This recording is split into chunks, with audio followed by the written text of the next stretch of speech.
Thank you both and everyone here so much for having us. We are exceptionally excited to uh, present to you a passion of Andrea and mine's, which is talking about dialectics and DBT through the use of metaphors. These are just some brief disclosures that we like to present to let you know. So we have sort of three main sort of goals here. One, we want to make dialecticals teachable, or dialectics teachable, useful, and emotionally resonant. Like, this is a really challenging topic, one that took me many years to sort of still, and to this day, I'm still sort of teasing it apart. And so our goal, it being the foundation of DBT, is to talk about it in a way that feels personally resonant, in a way that you feel comfortable talking to it about with others. And we're going to do this primarily through metaphors.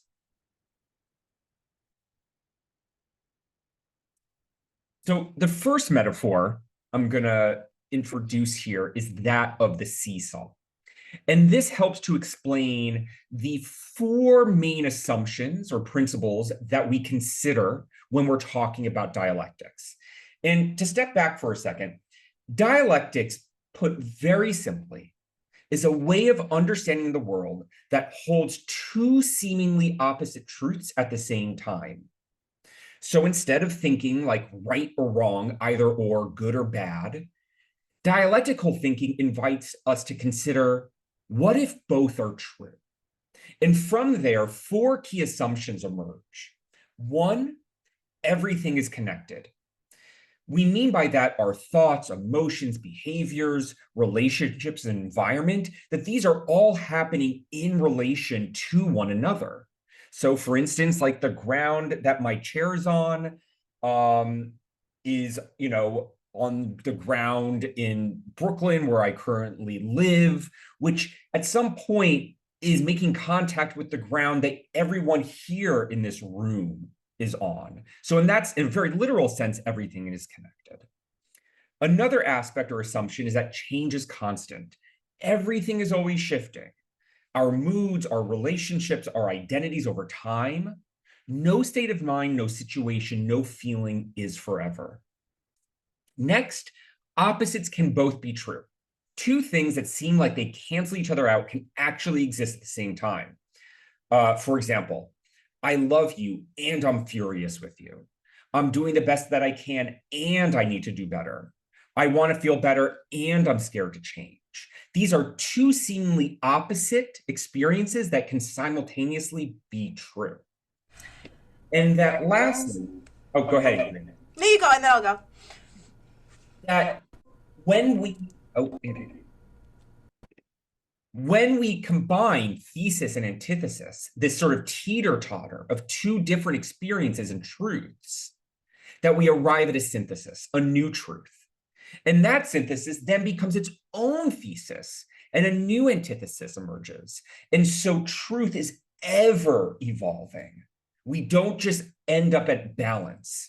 We are constantly jumping up to new syntheses. Andrea, please. Thank you, Jesse. So, thank you all for being here. Taking a step, being here to learn skills is going to help you, your family, and because, like Jesse said, everyone and everything is connected, you're helping the world, you're changing the world, and our vision at NEI BPD of building a world where emotional wisdom prevails. So I just want to kind of jump in a little more with what Jesse was saying with this connected piece. In Family Connections, you all have learned about our transactional model, and transactional being what I do affects you and what you do affects me. And I think just thinking about that today as we're talking about dialectics, often we want to help other people change, and part of our suffering is acknowledging when we don't have control and we can't control other people's behaviors. And I want you to think about today with these metaphors what we can do and how that may affect the system and other things, coming back to this assumption that things are connected. I love that. And as a trained Family Connections leader as well, like that transactional model is so salient here. And also the recognition of how that rep is sort of extends out of each one of these assumptions. So yeah, Andrea, I'll pass it over to you for the mountain metaphor. Excellent. So what we're going to do, I thought we were sharing 3 metaphors, but it turns out Jesse highlighted the teeter-totter as one that's direct from DBT. That's how Marshall Linehan teaches dialectics. That's 4. And we've got a 5th one. Somebody in the chat said sound is going in and out. Are we okay right now on sound? Let us know if it's still a problem. Okay. So continuing on, we are hoping to use metaphor to take these philosophy constructs, these abstract ideas, and really bring them to real life in ways we hope can build understanding and help everybody act dialectically, think dialectically. To know it's not going to be a one and done process, that it takes practice and will change over time. So I imagine many people here, having done family connections, have learned about but reduction. This idea that we often say but, so I say to my husband, you know, I appreciate you working harder to validate me, but you really invalidated me with this thing you said, right? Jesse, what would my husband hear after I say this? Probably just a second part. Yeah. And so the idea, if we were to draw this out, right, whatever happens before the but negates it and crosses it out. So one tip that we'll suggest right now that, that we tend to talk about is but reduction, replacing but with and. Here's the thing, and here's where this is a dialectic, multiple truths. It is possible to say but and be dialectical. And in fact, in our DBT manual, but is all over the place, and there's still a dialectic. The opposite is also true, that just saying and often isn't enough and actually gets in the way of the function. So when we say and, we need to make sure it's not just the form of and, that it's really the function. And sometimes, if our goal is to be dialectical and see both sides, when we say one side and then another, right, we're not actually seeing both, because seeing one can actually overshadow the other. This can be true in general. This is especially true with BPD, with emotion dysregulation. One of the questions that already popped up said, is emotionally dysregulated equal to only my thesis is true?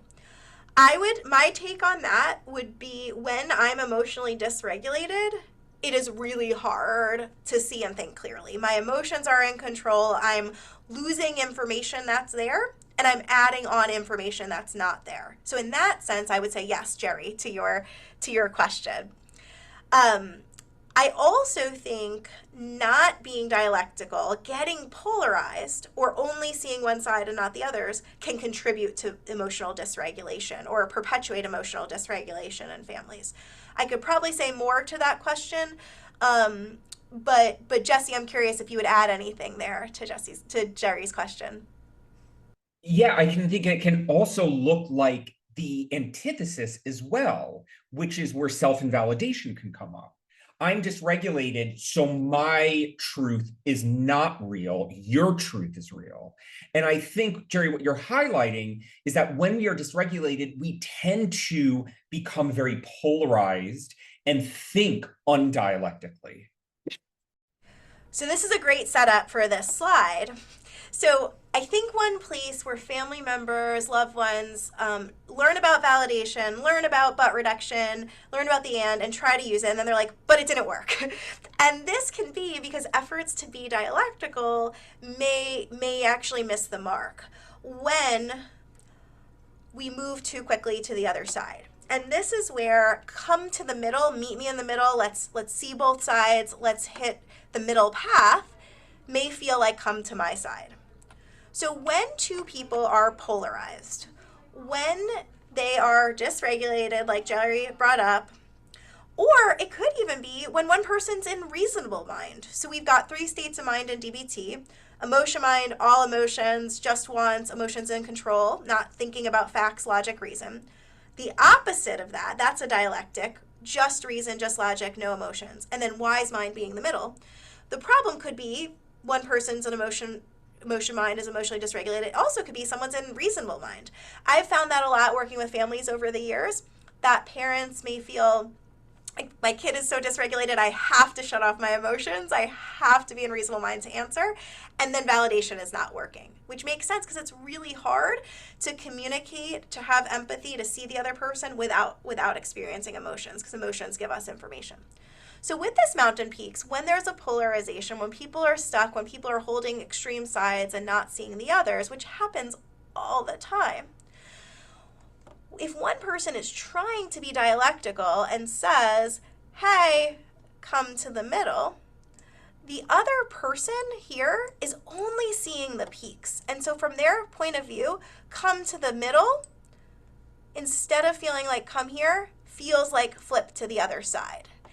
And I think if you're trying to validate, if you're trying to get to the middle and it's not working, I think pulling up the mountain peaks in your head, maybe if you're a therapist or you're in a therapy session or have access, draw it out on the whiteboard. And I think what needs to happen often is actually spending some time understanding that person's perspective on that peak.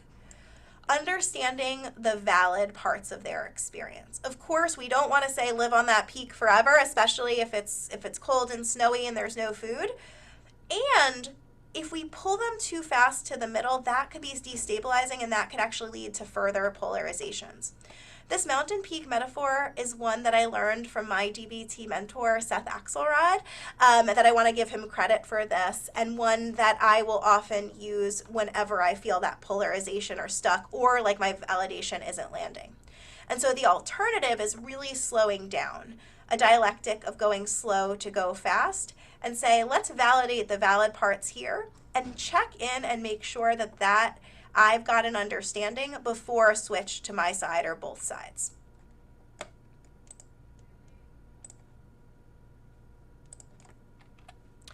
So this is our second metaphor today. We've got teeter-totter, we've got mountain peaks, and I want to point out that actually using metaphors is one of the dialectical strategies that Jesse and I and other DBT therapists do when we get stuck, to get unstuck using dialectics. And so that's another tool to think about, is just using metaphors in general, but these in particular. So here is our brand new hot off the press metaphor with art from Jesse that we haven't even published yet. So I'm holding in mind, Tracy, the question that you asked about, and this metaphor you're referring to will come up again later, and I do think it is somewhat apt here. The question that you asked was about this dialectical tension that you're noticing between one thought, drugs are bad, they cause physical harm, death, and then there's another truth, drugs provide relief. And so I'm holding that in mind as I'm thinking about this. And this metaphor, I will say, folks, it functions for me in a lot of ways is a prompt to increase my curiosity. So I want you all to imagine for a moment that you're at home, you're in bed, you're soundly asleep, and all of a sudden, there's a child in your other room. Maybe it's your child, maybe it's someone that you're looking after. All of a sudden, you hear screaming. And you run into the room and you're thinking to yourself, what is happening here? And in that moment, the lights are off and the moonlight is casting a shadow from a pile of clothes against the wall. And that shadow appears to that child as a monster. And so the kid is jumping on the bed in terror. Perhaps they're throwing things at the wall. Now, in that moment, your urge as a caregiver might be just to turn on the lights and say, stop all this noise, get back to sleep, stop making such a big deal. And I think for many folks, probably already preempting in their minds, that might not be the most effective thing. Because for that child, the truth of the experience was that there was a monster there. And simply dismissing the emotion may cause either more intense emotion or an experience of self-invalidation or shame. Why did I react this way? Why am I such a baby? Instead, what we want to do is validate that for that kid, what they saw at that time was a monster, right? We can validate, we can soothe, we can recognize the truth of their experience. And perhaps once they are regulated, then we can check the facts. We can turn on the light. We can explain like, hey, makes sense why you would believe that's a monster, and that was a shadow. In doing so, we're helping that child regulate their emotions, speaking to Jeffrey's earlier point, and so that they are then more willing to flexibly engage with their environment and take in this new data. Now, one thing I think that's really helpful about this metaphor is that oftentimes there is this idea of error of kindness. When we see others in pain, and I have this experience often as a therapist, our urge sometimes to lower my own fear, my own distress at seeing the people I work with in suffering is to jump straight into problem solving, is to dismiss the emotion. And oftentimes we make those accommodations to avoid our own internal experience of distress. And in the long term, it can fuel anxiety and in fact block these opportunities for curiosity. If I'm just engaging with that child to stop myself from feeling anxiety or sadness or frustration, then I'm not in any way opening up curiosity about their experience. So what we want to do is allow ourselves to imagine what they're going through in a way that then allows us to engage dialectically with them. Andrea, anything you want to add? I do. I have some other sides of the dialectics that Jesse shared, and I want to be super clear that I think our discussion here is illustrating part about dialectics that I'm going to add on some stuff to what Jesse said.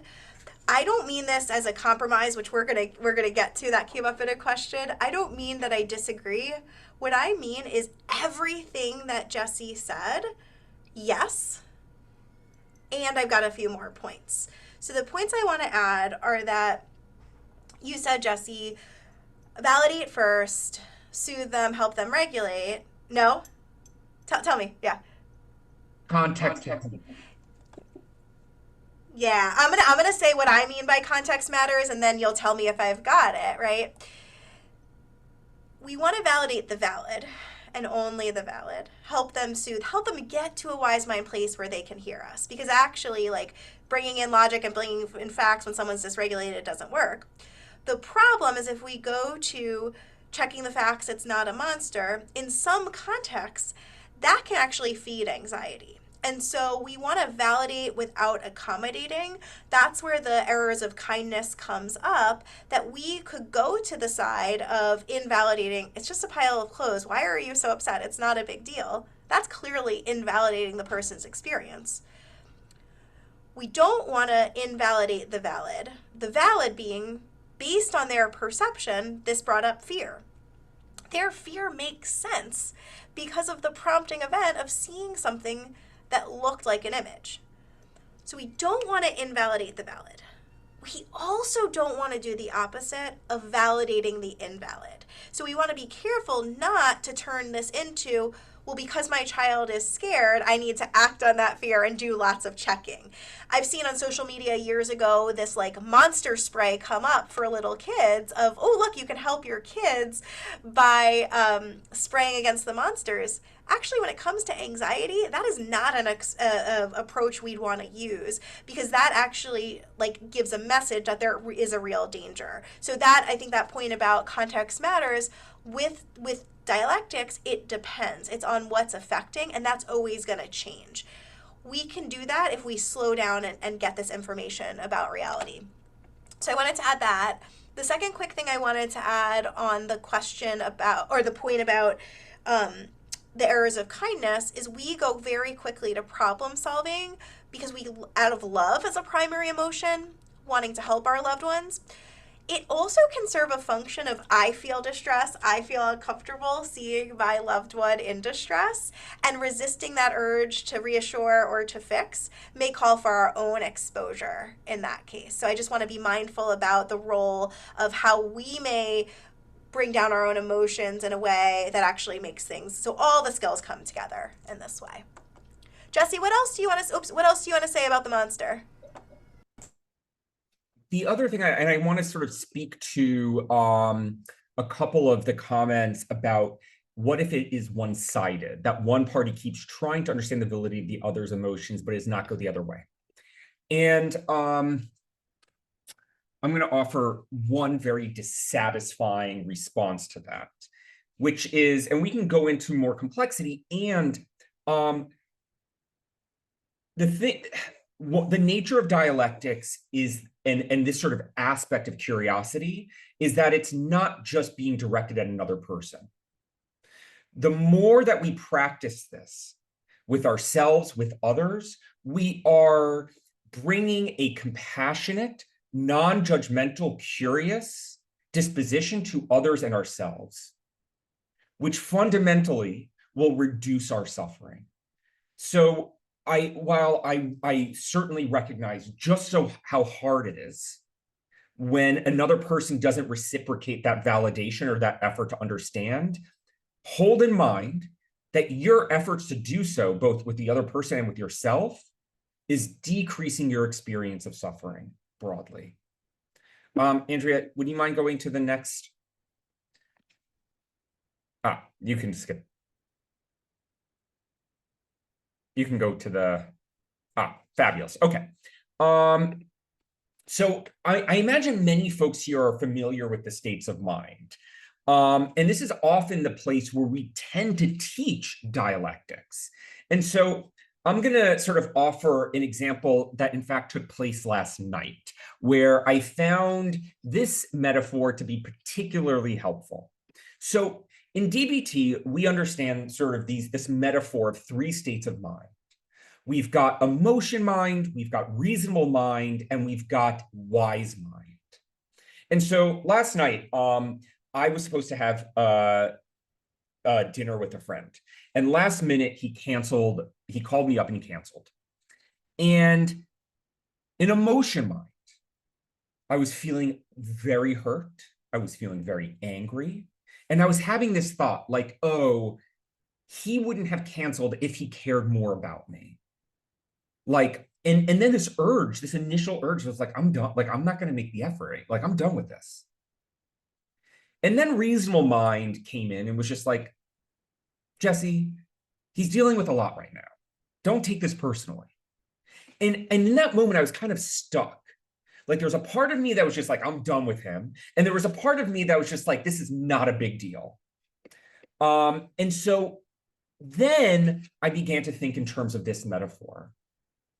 So synthesis, and this is really important to highlight, is not compromise. I think this is oftentimes confused. A synthesis is not a compromise. A compromise in this situation might sound like, I'll just act chill, but secretly resent them. Like, that might be a compromise, right? I'll just pretend like I'm good, but really in my mind, I'll be stewing. That's watering things down. I'm not really expressing my hurt. I'm not really accepting the situation either.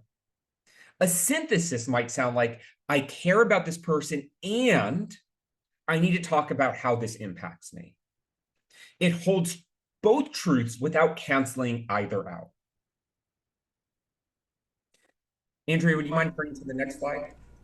Yes, and I just want to highlight from Kathleen's question in the chat.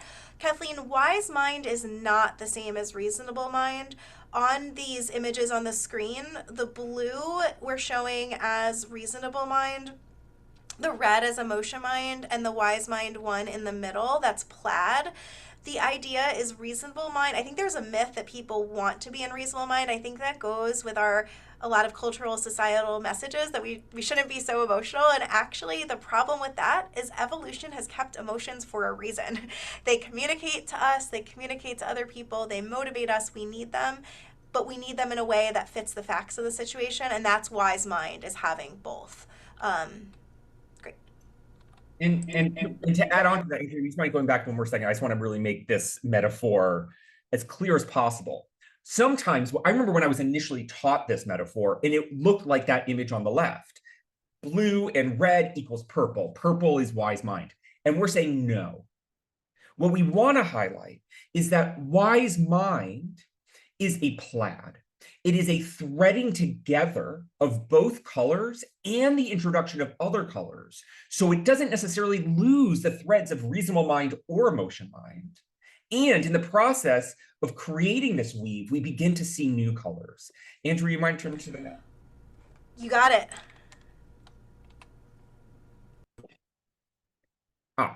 So two other very important aspects of understanding this experience of a plaid is that it can be really messy. How can I be angry at this person that I care so much about? Should I be understanding or assertive? I don't know what to do. That confusion, that feeling of messiness, that feeling stuck between truths is part of the process. Dialectics isn't about quick clarity. It's about sitting in the tension long enough for something new to emerge. And this synthesis leads to new truths. So when you stay with the plaid, both emotional honesty and thoughtful perspective, you might realize I've been holding back in this friendship because I'm afraid of conflict. Maybe I can be more honest without blowing things up. That insight didn't come from either side alone. It's a new truth that emerges that's greater than the sum of I'm hurt, they're going through a lot. And so that's really the power of synthesis. It's not just balance, it's not just compromise. Something richer, deeper emerges. I like in thinking about the synthesis and wise mind being a place of synthesis, right? I've had with another. Ooh, I'm gonna do another metaphor, Jesse. It just came to me. People will say like 1+1 = 2 for reasonable mind, and for emotion mind, it actually may not be that like something else that doesn't. I don't know. We'll have to figure this out. But wise mind is actually the synthesis being greater than the sum of its parts. Like actually, 1+1 may be more than 2, and so while wise mind is intuitive and kind of just knowing, it's also based on our experiences and learning from doing.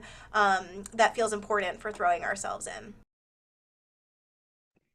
I just also want to take a brief moment to answer some of the questions that referred back to some of the other metaphors.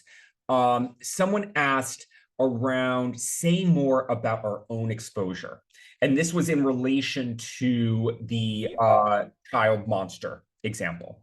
And what we mean by that is oftentimes when we see our loved ones, let's say in pain, our own fear, our own urge to solve that pain might be ineffective. We might be trying to solve the problem in order to relieve ourselves of fear. And so when we talk about our own exposure, what we mean by that is sitting with our own fear and not necessarily allowing that to drive our behavior. So that instead of allowing the fear to dictate, we behave in doing what's effective. And that allows us, that's an exposure to fear that allows us to habituate to it without acting on it, allows us to do something more effective. This gets really big and amplified when your loved one has a history of suicidal self-harm behaviors, and so it may be based on that we may have our own trauma response and want to act in ways to prevent harm that don't fit what's happening now, and that's what we mean by our own exposure. I think that this is at the core of the MSTR course for people who have taken it, and for people who haven't, I recommend checking that out on our website too. And one other resource is I did a webinar, I think it was last year, on how to validate without accommodating in our own exposures. So when we send this out, we can send the recording of that one out too, to dig a little more into our own exposures. Andrea, can you say what MSTR is? the Managing Suicidality and Trauma Recovery class with Family Connections that you can go to the NEI BPD website, go to the Families tab, and information is there to sign up. Shall we move on to the cylinder? Anything else you want to say about the plaid, Jesse? I just want to make sure we take up just a couple more moments because Andrea, have you seen any of the additional questions?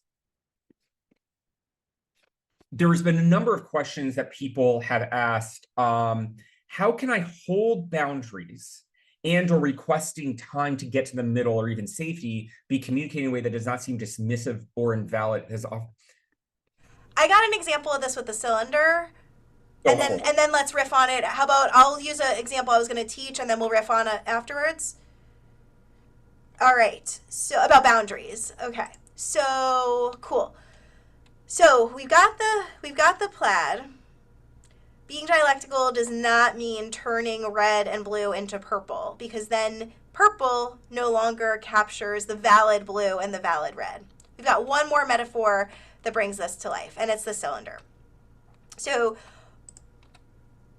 it stems from this image where people see different things based on their perspective. There was in the chat, Jim. Hi, Jim. You put their perception. Should I view it as their reality? The answer is going to be it depends. Yes and no, right? So if I'm standing in the green spot holding that green flashlight and I'm shining it on the cylinder in the middle, what I see on the wall is a square. The reality, maybe it's not a square, it's a shadow being cast from one perspective on a cylinder. However, in that moment from where I'm standing, I see a square and I communicate to Jesse about a square. Where Jesse's standing, it's a different place than me. He's literally in a different place. His emotional experience is different. His emotional vulnerabilities may also be different, and that affects how he views things. We also have different past trauma histories, past learning histories that may bring up secondary emotions as well, which is something we talk about in the Family Connections classes. And so he sees a circle, I see a square, and we might be arguing with each other of, hey, ouch, this is so pointy. What are you talking about? It's not pointy. It's a circle. It's round. When we do that, that means we're polarized. We're seeing opposite truths, literally in this metaphor, a square and a circle, and we're not seeing the other perspective. The original image of this cylinder that we found on the internet said, for the square, this is true. The circle, this is true. And the cylinder, this is truth. We changed it for ours to have true in both places because with dialectics, truth is not absolute. There is no absolute truth because, and I think this speaks to your question, Jim, is just saying it's a cylinder is missing the reality that sometimes people experience a square or a circle. And so we want in dialectics to be flexible, and we want to be curious of understanding the circle, understanding the square, and understanding the cylinder too. I think this is an offshoot of the mountain metaphor. We're going too quickly to, hey, what's the cylinder? You can't understand the cylinder if you don't understand the shadows. I think that's also a place, and Jesse, you said you do this, I think so many of us do, is that urge to problem solve, that error of kindness, right, can be invalidating. Because you really can't get to a solution before you understand what the problem is. This is something on DBT teams as therapists. We have an observer who is in charge, alternates each week, and has a bell. It can be a singing bowl bell. My team uses one of those squeaky chickens to bring some silliness into it. I'll bring it on screen in a moment when Jesse starts to talk. And the idea is if anybody goes into problem solving and solutions before we understand the problem, we want to ring that bell or squawk that chicken to bring our attention to it. It's that going slow to go fast. So in the cylinder, what you could do, if this resonates with you, is on your own, you could look for examples of when you are feeling polarized and draw it out. And I'll do this in family therapy all the time, and I'll kind of bring in some silliness of like, okay, what color do you want your square to be? What color flashlight? Things like that. And really spend time on one and bringing our relationship mindfulness, managing our own attention, our own emotions to listen. rather than just listening and waiting for your turn to speak, because then you're just throwing squares and circles at each other and staying stuck. It can feel painful, and it requires some soothing and self-validation too. So an example of this is, I'm gonna share two related examples with my best friend Amy, who also works with me and is a psychiatrist, and so it's great. We can use metaphors and DBT talk. So we were at this coffee shop, a waffle shop, and we were picking tables. And I saw this super cute table by a window seat, and I was like, "Oh, Amy, let's sit here." That was my square. Amy's perspective, that I did not know, was the table had crumbs and jam on it and it was gross. That's all she saw. Her perspective saw that circle of the gross crumbs and jam. She didn't see the cute window seat spot. What she expressed out loud is, "Ew, that's a terrible table. Let's sit here." You can imagine this coming up with our loved ones, with ourselves, with our coworkers, right? And feeling invalidated, like, ouch, she's not hearing my perspective. And so that could have gone in different ways. I could have put my foot down. I could have demanded and just said, "Nope, we're doing my table." That wouldn't have been good for the relationship. Or I could have said, "Okay, fine, we'll do your table," which actually isn't good for my self-respect. And I think that relates to what Jesse was saying earlier about sometimes we can invalidate our experience and just kind of put the other person's first. So we want to come back to that seesaw and balance. And so what I did was I thought about the cylinder in this example, and I was like, and I used curiosity. What don't you like about this table? What's wrong with this table? Or why do you like that other one better? And she said the crumbs. That turned on the lights. That helped me see, oh, that's her shadow, and this is the cylinder. A compromise, and Mary Beth, thank you for asking this question earlier, the purple would be, we go to a different table, and neither of us is happy. A synthesis, and this is the collaborative problem-solving skill that we teach in Family Connections, is let's hear both problems and see if we could solve both of them. So her problem was the crumbs. I said, "Hey, Amy, if I clean that table, would you sit there?" Her answer was, "Yeah, of course." We couldn't have done that if we didn't slow it down to figure out what's the square, what's the circle, what's the cylinder. This may not seem like a big deal. Me not getting the table I want isn't a big deal, but I think these are ways often we're waiting till we get to crisis to deal with things, and things can build up. And so I think bringing this into lifestyle can help relationships and can help self-respect. So that was one example of boundaries started to get there. The other one also involves Amy. So back in 2020, when the world changed for everybody and stress was high with the COVID pandemic starting, I needed childcare and I didn't have it.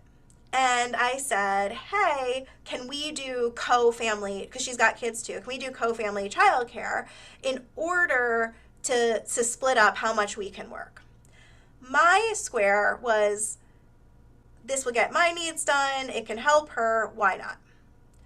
Her boundary, her limit, her circle was she really wanted to follow the quarantine recommendations and actually not commingle, not have contact during this time. And so her circle was, no, I don't want to do this right now. We had different limits. I think with BPD and emotion dysregulation, often people have different limits and needs, and that's okay.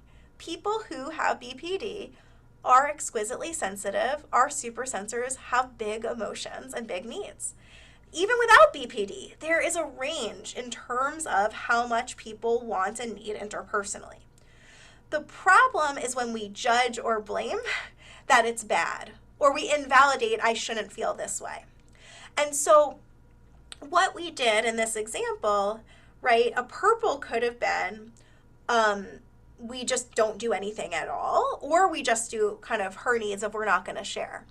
What we got to with the plaid, to acknowledge I need help getting childcare and she doesn't want to be my solution by holding her own limit of her family value of not having contact with other families, was I said, "Hey, I hear you, I'm disappointed." I expressed my sadness without judgment or blame or letting anger take over. I think anger comes in very quickly to try to protect us from sadness and hurt or fear as like an anger umbrella. And I think noticing that, letting go of judgments can be really helpful. And so I said, "Hey, Amy, I understand you can't do this. could we set aside a time? Could you give me an hour where you help me problem solve this? And again, she was like, yeah, of course, because I accurately expressed. So I wanted to share that, Jesse, and to bring up the boundary situation is she didn't, in this case, need to ignore her boundaries in order to meet my needs. It was finding a different form to meet that function. Jesse, anything you want to add here? Yeah, can I take a quick moment to talk about boundaries versus limits?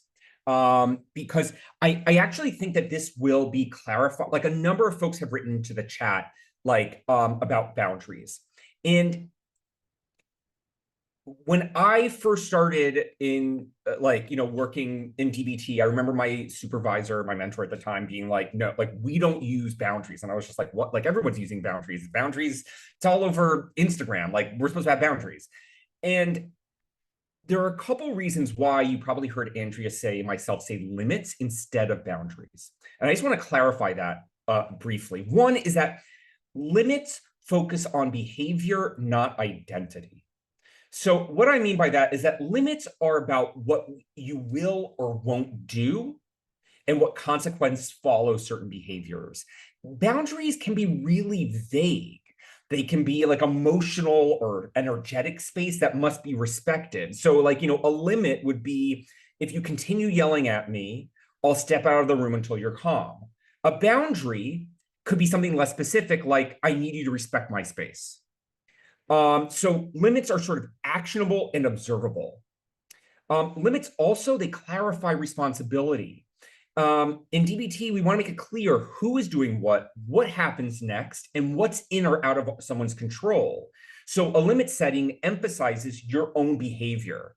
You're not trying to control someone else, and you're taking responsibility for what you will do. For instance, I won't stay in this conversation where insults are being thrown at me.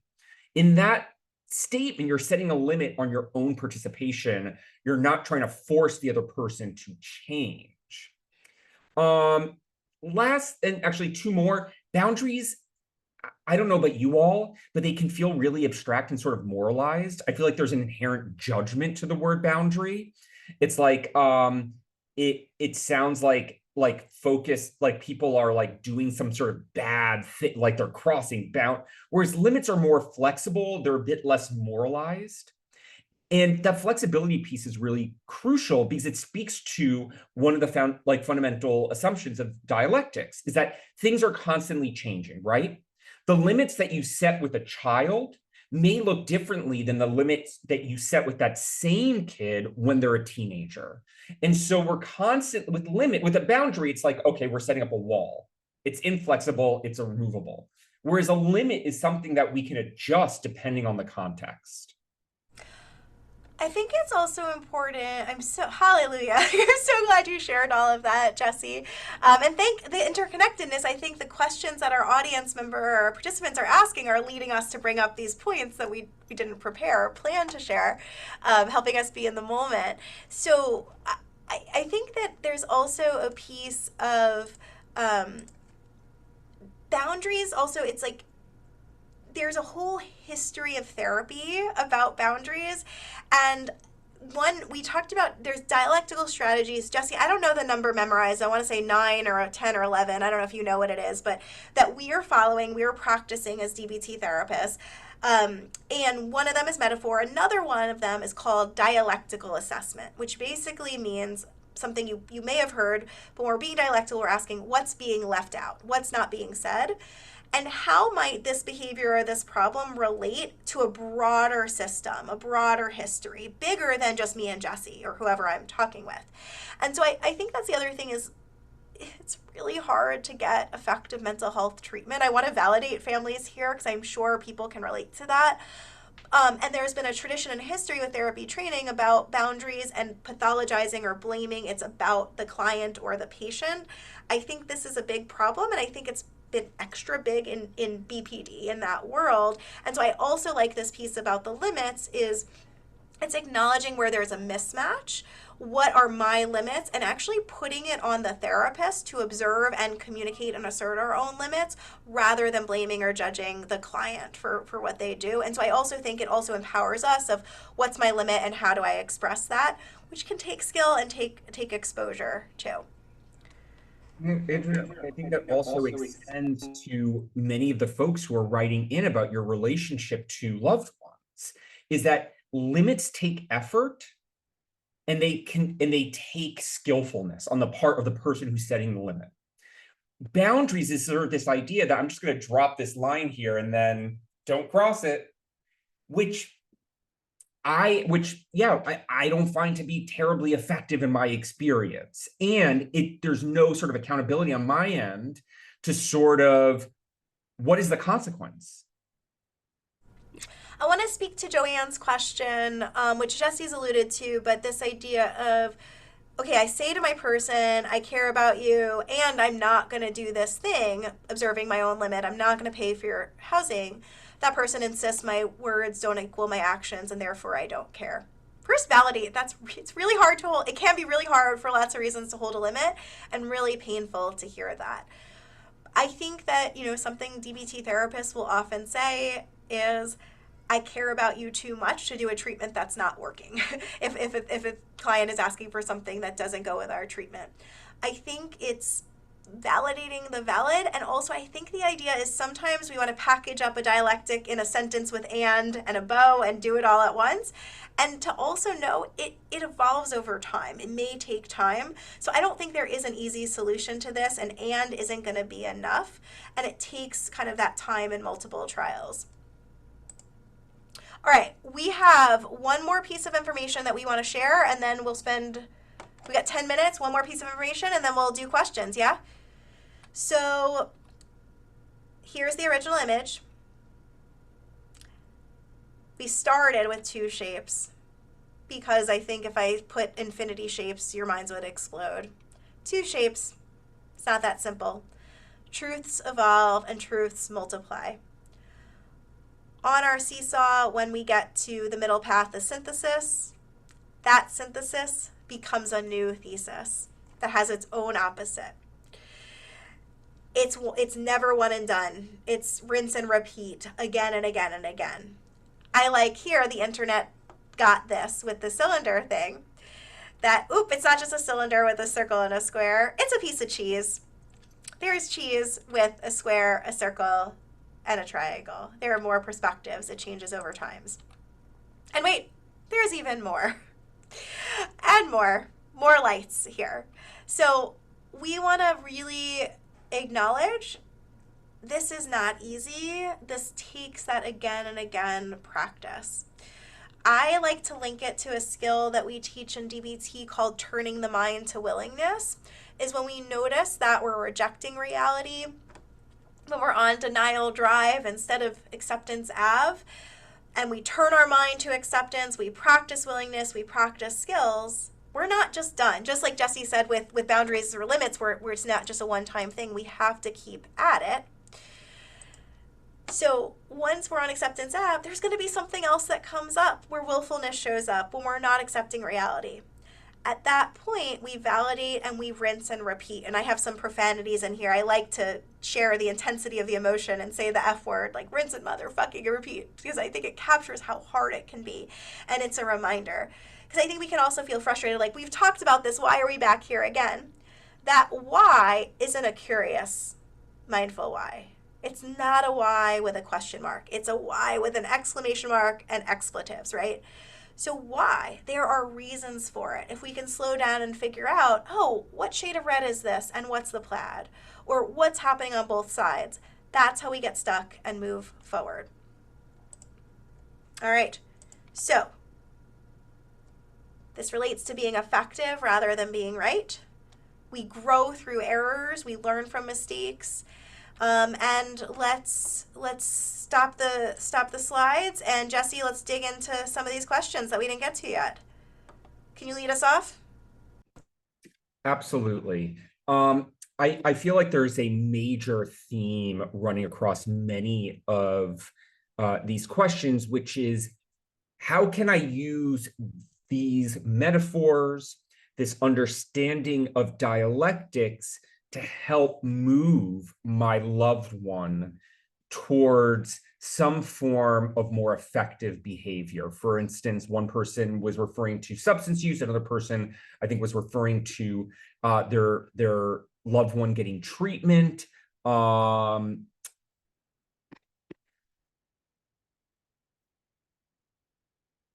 have a number of thoughts. The first thing I will say is that, like, and it entirely context dependent. I don't want to say that there's one rule for all situations. What our goal here is in engaging in dialectical thinking is to open up space for more flexible thought. It is a way for us to engage with ourselves and one another to begin to think differently or less fixedly about our current experience of reality.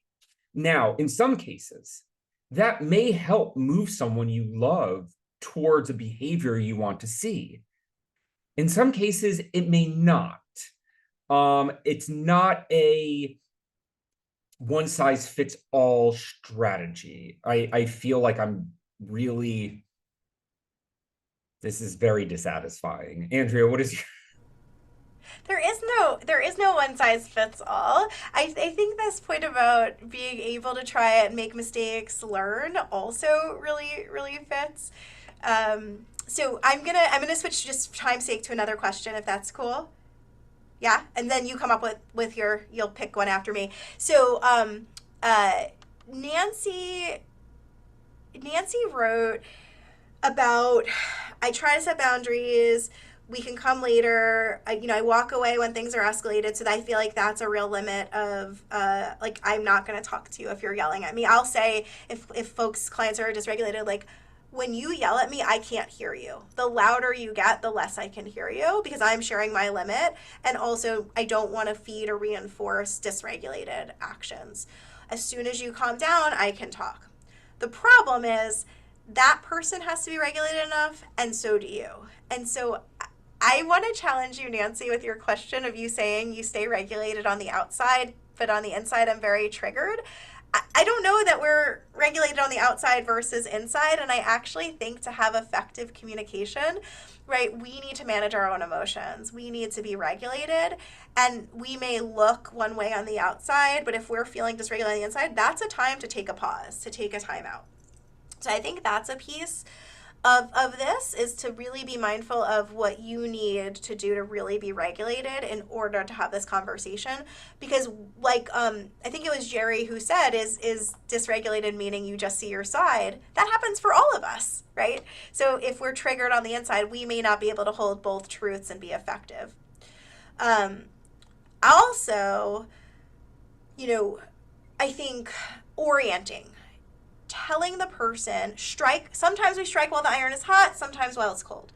Orienting your loved one to, hey, when you yell at me, I can't hear you. I want you to know I want to hear you. I love you, I want to be here for you. This stuff is making it hard. BPD is making it hard. Let's work together.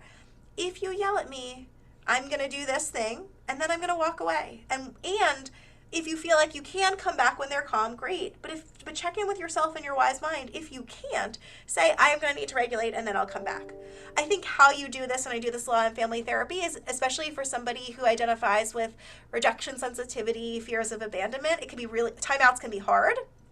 And it may feel like an abandonment if you're walking away.